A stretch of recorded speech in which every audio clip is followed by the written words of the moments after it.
are back with another nail video. If you guys are new to my channel, then welcome. Don't forget to like, comment, and subscribe, and follow my press-on nail series. I'm giving you guys all the details, all the tea on how I started my business, how you guys can start your own press-on nail business, everything you need to start your business, etc., etc. I will link the series to this video. And if you guys are already subscribed to my channel, hey girl, hey, let's get into part 4 of our press-on nail series. Alright, so in this part of my press-on nail series, I'm going to be going over 10 mistakes that 10 mistakes that I made starting my press-on nail business. Y'all, if you guys already have a business, or if you're thinking about starting a press-on nail business, take notes, alright? Listen to what I am telling you and then kind of just learn from my mistakes, alright? If you guys have not already done this, then that's cool. If you guys have done this already and you're noticing that you're doing this in your own press-on nail business, stop, okay? Like, I'm giving you the tea. I'm giving you everything you need to have a successful press-on nail business. Don't do as I did, okay? Do as I say and not as I do.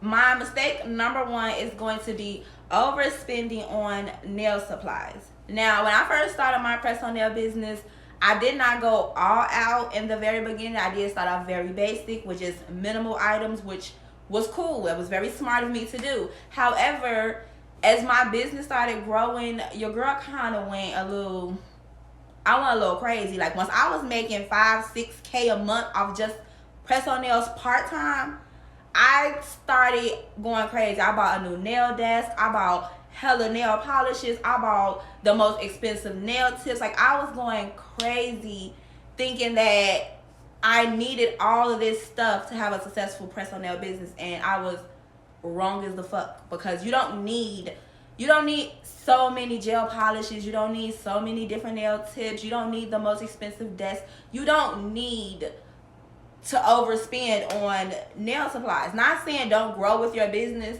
but learn to grow in increments, in small paces. Don't get a bunch of money and then go crazy and spend $1,000 on a nail desk. Like, come on, sis.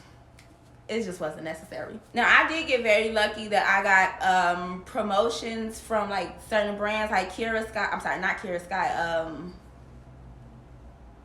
Nail Addict LA and Madam Glam. They did send me some nail polishes to review, and then that kind of helped with some of my collection. But my Kira Sky, my D&D, my Beatles, and my Venalisa gel polish, I built that collection all on my own. And pretty much that's all you need. You need to find one really good nail brand polish and stick to that. Maybe 2 tops, in case maybe my D&D white polish is out, so then I'm going to try and find it with Beatles. But you don't need a really huge gel polish collection if you're doing press-on nails. Now, I know we see the beautiful nail rooms and we think that because they have all of that gel polish on the wall that we want that too. But this is a press-on nail business. Like, you don't need all that polish. Like, I'm not even going to cap. You don't need that much gel polish. For what? Like, we're not doing other people's nails. This is literally just for the aesthetic. If you want that big wall, that's just for the aesthetic at this point if you're doing a press-on nail business. So, cut back on overspending. That's number 1. So, number 2 kind of goes a little bit into number 1, and that was mismanaging my money. What I didn't do in the very beginning was learn to separate my business money from my personal money. Now, when I started my press-on nail business, I was not working a job. I didn't have a part-time job, so my press-on nail business was my only source of income. And granted, I was doing it part-time. I could have been doing it more since I was not working anywhere else. I just did not give my all into my press-on nail business. I'm not even gonna lie a little bit. But still, I was using my press-on nail business to pay my rent, my car oil, like anything related to my car, related to my bills, related to my son, my hair, anything related to me, as well as anything related to my press-on nail business. So when I was being out doing this, kind of my money kind of blended into each other. I'm gonna say that. If I was doing certain sets of press-on nails, y'all, when I say I was getting back so much of my money with my press-on nail business, like even if I made, let's say, a $5,000 month, maybe 3,000 of that went back to me. The other 2 went to my personal nail business. Still was money left over at times. Like, it was my money. And it, like, low-key, $3,000 not even enough to really fund, like, my house at the time or whatever. But still, I did have a partner at the time, so our bills were split. So that was cool or whatever. But mismanaging my money was a very big problem for me. When I say mismanaging my money, let's say, like I said, I had a month where I made $5,000, and I noticed that I have money that I just got in from like 5 sales or whatever, and I noticed that my shipping labels were stacked up, my bubble mailers, like everything was put together for my business, and I just wanted to go spend a little extra money. The extra money that I didn't have to use to restock on business supplies should have stuck simply in my bank account and just waited in case I needed to restock or I was low on funds, or just to stack my business money. It was not free money for me to go get my hair done or my nails done, and that's what I did. I would take my $3,000 from my personal funds or my personal gain, and then if there's still money left over from where I don't need to restock, then I would just take from that as well. And that's a very big problem. That was my problem starting my business as well. So mismanaging my funds was a big no. So I will say, guys, when you guys are starting your personal nail business, learn to separate the business funds from your personal funds. Number 3 is going to be rebranding my business too much. Now, when you first start your personal nail business, that first year is very crucial to starting your business and running your business. You need to be promoting. You need to be starting a relaunch. You need to be doing so much in that first year to get yourself and your brand out there. Constantly changing your business name or your business colors or revamping your business overall is detrimental to your business. And like I said, this is a mistake I made when I first started my business. I was Boss Bitch Boutique. Like, that's that was the first name that I had ever came up with, and I low-key didn't like it at the time. It was just something I had, and it's what I stuck with for a while, and I knew in the back of my mind I didn't want to keep it, and I was low-key just trying to find a different name somewhere down the line, and no name really stuck with me. So I went from Boss Biz to Impress to I changed my business name so much that I'm not gonna lie, it's ridiculous. And then even with changing my business name, I changed my colors multiple times. Now I will say, with my colors, I stuck with pink for a very long time. Then I ended up switching over to black and white. Then I went back to pink, and then now I'm back black and white. And this is very bad. Like I said, it's once you've been in the business for a while and you realize now 2 years, 3 years later you want to revamp, fine. But in that first year, you need your audience to know who you are, and constantly changing your identity. Nobody's going to know your business because you don't know your own business. So when it comes to branding your business, I recommend figuring out what colors you want to stick to, what name you guys want to stick to, what you want your packaging to look like. And whenever you do figure that out, stick with it for at minimum a year before you even think about rebranding, before you think about changing your colors and upgrading your packages and things like that. 'Cause like I said, once you are promoting your business on these YouTubes and TikToks and Instagram accounts, you want people to know that every time they see that black and white package with your name across, that's your brand. But then the moment you switch and all of a sudden your brand is pink, I didn't even know that was you. Like, I didn't even know you changed your name. And I get that a lot. Like, girl, where you been? I've been looking for you. I was still right here. I just changed my name. I just changed my color. My Instagram just looked different. So you didn't even know that was me.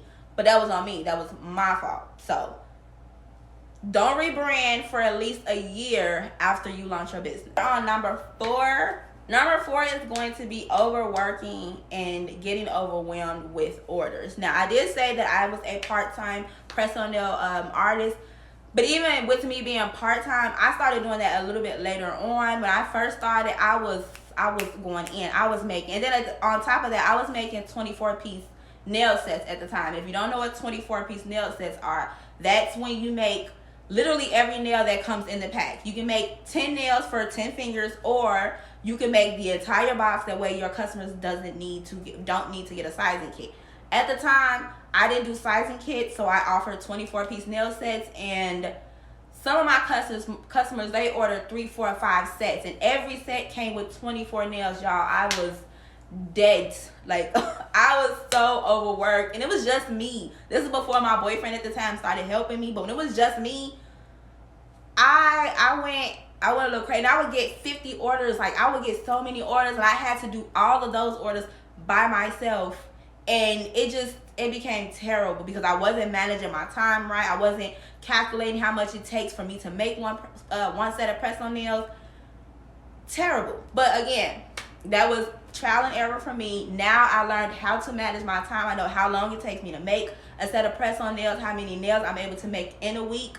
And when you do this, you're able to up your processing times for your customer. All right, so when I say processing time, this is going to let your customers know how long they should be thinking about getting their orders from you. So if I want to set aside, let's say, 5 hours a day that I want to designate to doing my press-on nail business, right? Let's say one of these hours is simply me packing the orders, shipping them out, and like getting them to the post office. The post office from my house is about 10 minutes away in a car, right? So that leaves me with only 4 hours left to process these orders. If it takes me an hour to do each nail, that means I'm only going to be able to get 4 orders done a day, okay? 4 orders done a day. So if I know I have a buttload of orders, then I should probably be making sure my processing time is about 5 to 7 days out. Or hell, some people even got 3 weeks before you even get your press-on nail orders from them. But either way it go, you need to figure out how long it takes you to make these press-on nails. That way you can understand what your processing time is going to be for your customer. All right, so this next one is going to be, when I say it is something that really irritated me so bad when I sit and I think about it now, and that's going to be not documenting my press-on nail journey. Like when I go on YouTube and I watch these press-on nail business owners, and I literally watch from the beginning, from when they first started purchasing nail items or nail kits, when they first did their first order of press-on nails, what it used to look like based on what it looks like now. It's like I could have done that 3 years ago. Like when I first started my press-on nail business, I could have documented my entire journey a long time ago, and I wish that I had, especially since I'm trying to be more active on YouTube and I'm trying to teach the girlies more about what I know. Just being able to have that proof on my Instagram or on my TikTok or YouTube, it just would have helped a lot more if you guys would be able to go back and see that I started from here and this is where I am now. But since I didn't document it, the only thing you can really go off of is my word, because I mean, word is bond over here. That's literally all that I have. But I do wish that I would have documented when I first started my business, how much I spent, what my press-on nails used to look like, just anything from the beginning. So if you guys are thinking about starting your press-on nail business now, and let's say you're thinking about starting a YouTube channel at that, get on YouTube and post a video saying, I'm thinking about starting a press-on nail business, or your first press-on nail business haul, whatever, etc. Just post the journey, okay? Let us see where you started from, and then your progress in 3 to 6 months. Like, let us see the journey, because I wish I would have documented mine. So I think we're at number 6, is going to be not promoting my business before I launched my business. When I first started my business, y'all, I wasn't even supposed to be a press-on nail business press-on nail business artist. I started my business as a lip gloss business. I followed Bougie Barbie at the time, and I just loved everything about her and her business, and I just felt like I love lip gloss. Like, I think I can do really well in that. But I didn't do well with lip gloss, actually. I ended up doing very well with press-on nails because I just threw that on my website and it did well, or whatever. But what I didn't do at the time was create an Instagram and promoted my business up until I launched. I bought all the items, and then I just made a TikTok and I made an Instagram, and I just threw it out there with my first pair of press-on nails on there. Nobody knew me. Nobody saw my page. Like, it took me so long to grow, even so long to get a sale, because nobody knew me. Nobody knew I was coming up with a press-on nail business. It's not like I'm famous or I'm a celebrity and I'm able to just throw a business out there and somebody's going to buy from me. Nobody knows me. Nobody knew who the fuck I was. So who did I think I was to just make an Instagram, post nails, make a website, and think I was going to get a damn sale? Like, I didn't promote anything. I didn't tell anybody. I didn't tell my family about it. I didn't tell my friends. I didn't tell people on Facebook. I didn't tell anybody.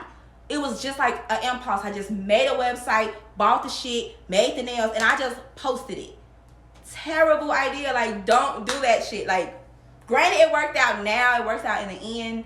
But that's because I still put in the work with promoting. But I do wish that I was promoted at least a month before I started my business. That way, people would have grown to know me and my business a bit more in the beginning. I feel like I might have miscounted a little bit. I'm not even sure. I feel like this is number 7, but at this point, I'm going to just stop saying numbers.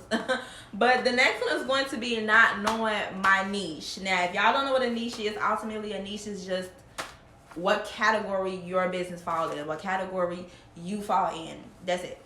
But when I first started my business, I didn't have a niche. I was just making press-on nails that I saw other people making. If I felt like butterflies was in at the time, then I just made butterfly, simple white nails with butterfly. I just made press-on nails based on what I saw other people making. I didn't necessarily make press-on nails based on what I felt like I wanted my business to be.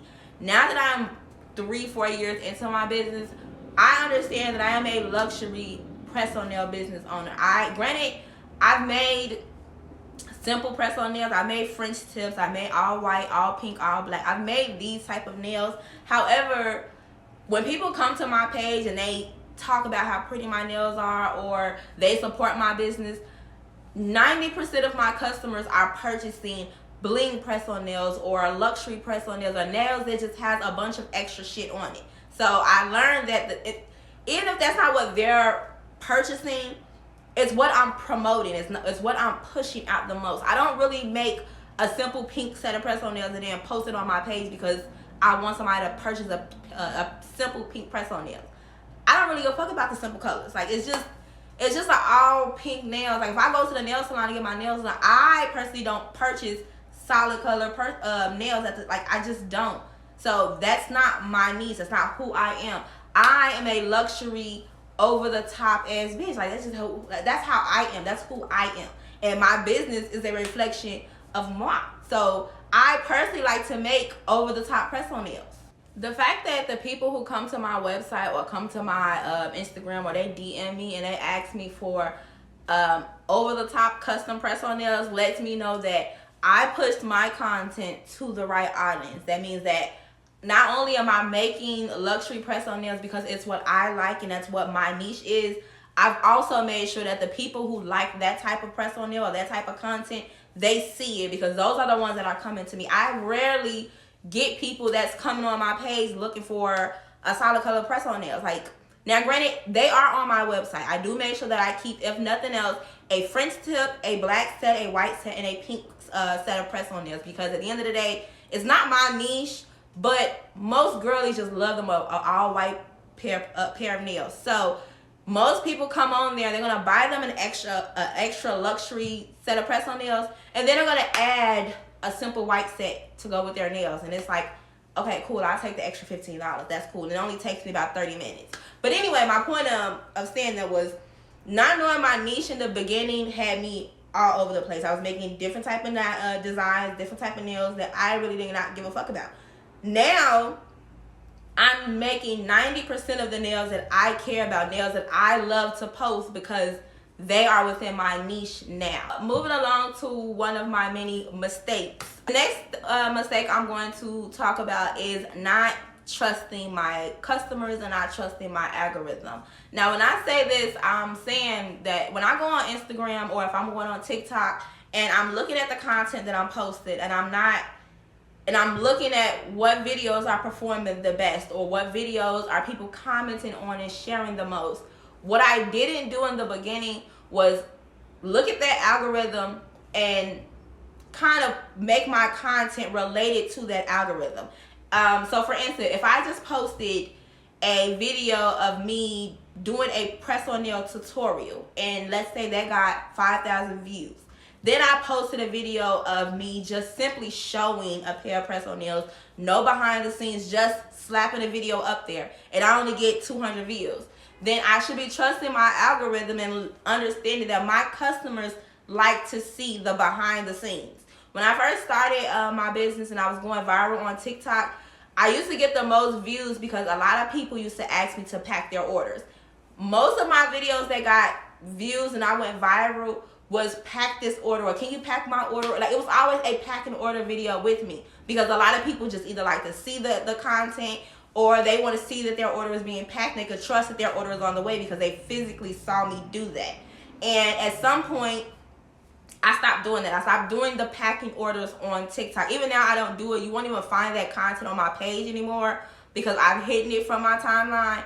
But again, that's me not going with my algorithm. That's me understanding that my videos perform well when I was giving my customers what they wanted. Now that I'm doing what I want, it's not really doing what it needs. It's not giving what it needs. So yes, although this is my business and it's my personal business and it's supposed to be about what I want, I need to also understand that I am doing this to serve someone else. I am doing this for my customers as well. So I need to make sure that I'm also giving the customers and my audience what they want and what they want to see. So again, trusting my algorithm and trusting my audience is, if most of them are active at 7 p.m., what the fuck am I posting at 7 a.m. for? Nobody's active. Nobody wants to see me. Nobody's even up at that time. Most of my customers are active at 7 p.m. So I need to be posting at 7 p.m. If most of my customers are responding to videos where I am teaching them how to make a nail, or if I'm showing the behind the scenes, I need to post more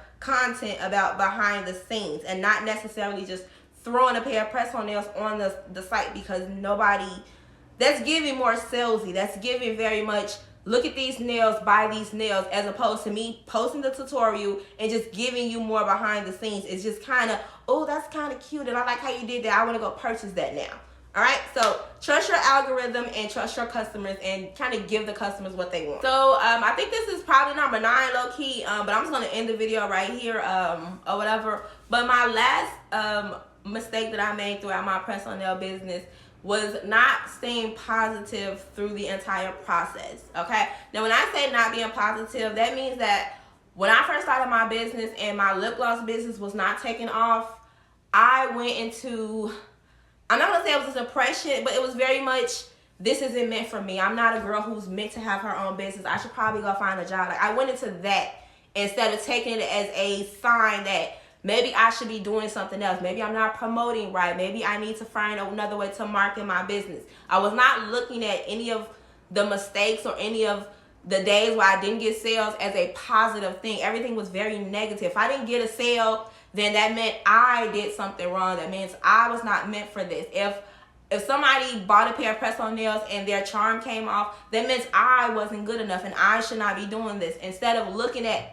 it in a positive kind of way, as in, my customer reached out to me, she was unsatisfied, but she respected me enough to tell me, and I just leave a terrible review on TikTok about it, and she allowed me to fix my mistake, you know? So when I say not being positive, everything that you get back, every feedback that you get back, even if it's bad, you don't have to look at it in a negative way. Find some way to be positive about everything. Even on the days you do not get sales, use that time to promote more products, promote yourself, make more nails. Just find a way to be positive through the entire process. There's no beauty in the entire process. It's just not how life works at all. All right, so I'm going to wrap the video up right here. I think I gave y'all enough of my mistakes that I made throughout my press-on nail business journey. I am still in the journey. I'm still going through the whole process. I actually still have orders that I need to process over here. But that's going to wrap up the 4th part of this press-on nail series. I do have about, I think I'm going to try to make it maybe a 10 episode series. I think I'm going to do another video about whether or not it's worth starting a press-on nail business in 2024. I do get that question a lot. Mostly about the profit and how much you can make from selling press-on nails, etc., etc. So I will be making that. I think that's going to be the next part of this series. But we're going to wrap it up right here. So thank you guys for watching. Make sure you like, comment, and subscribe. Hit the notification bell. Blah, blah, blah. I will see y'all in the next Ladies and gentlemen, there's something about this girl, man, from around my